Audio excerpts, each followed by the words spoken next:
2026 সালের নিট শুধু একটি মেডিকেল এন্ট্রান্স পরীক্ষা নয়, এটি এখন একটি জাতীয় আলোচনার বিষয়। 3রা মে অনুষ্ঠিত মূল নিট পরীক্ষাটি প্রশ্নপত্র ফাঁসের অভিযোগের পর বাতিল করা হয় এবং 21শে জুন রিনিট অনুষ্ঠিত হয়। কেন এত বিতর্ক? 22 লক্ষেরও বেশি শিক্ষার্থী পরীক্ষায় অংশ নেওয়ার জন্য প্রস্তুতি নিয়েছিল। পেপার লিকের অভিযোগের কারণে পুরো পরীক্ষাটাই বাতিল করা হয়। লক্ষ লক্ষ ছাত্রছাত্রীকে আবার 1 মাসেরও বেশি সময় ধরে প্রস্তুতি নিতে হয়। সোশ্যাল মিডিয়ায় রিনিট 2026 ট্রেন্ডিং আলোচনায় পরিণত হয়। এই যে রিনিট 2026 এর বিশেষত্বটা কি জেনে নেওয়া যাক। এই পরীক্ষার জন্য নজিরবিহীন নিরাপত্তা ব্যবস্থা নেওয়া হয়েছিল, যেমন biometric verification, AI camera monitoring, live CCTV surveillance, paramilitary security, mock drill এবং মাল্টি লেয়ার চেকিং সিস্টেম।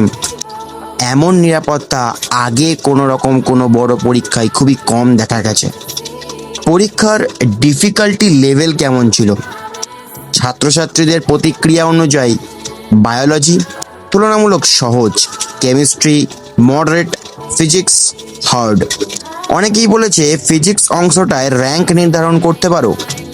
অনেকে বলেছে জেইই অর্থাৎ ন্যাশনাল ইঞ্জিনিয়ারিংয়ের যে এন্ট্রান্স এক্সামিনেশন হয়ে থাকে তার সাথে তুলনা করা হয়েছে রিনিট 2026-এর ফিজিক্স পেপারে। রিনিট কি সত্যি দরকার ছিল? একদল বলছে সততা বজায় রাখতে পুনর্পরীক্ষা জরুরি ছিল। অন্য দল বলছে যারা সৎভাবে পরীক্ষা দিয়েছিল তাদের আবার মানসিক চাপের মধ্যে ফেলা হয়েছে। এই বিতর্ক আগামী কয়েক বছর আলোচনায় থাকবে। একটি পরীক্ষা বাতিল হতে পারে, একটি বছর নষ্ট হতে পারে, কিন্তু একজন প্রকৃত যোদ্ধার স্বপ্ন কখনো বাতিল হয় না। ভিডিওটি এই পর্যন্তই। ভালো লাগলে একটি লাইক, কমেন্ট এবং শেয়ার অবশ্যই করবেন এবং চ্যানেলটিকে অবশ্যই সাবস্ক্রাইব করে যাবেন এরকম আরও নিত্য নতুন ভিডিও পেতে।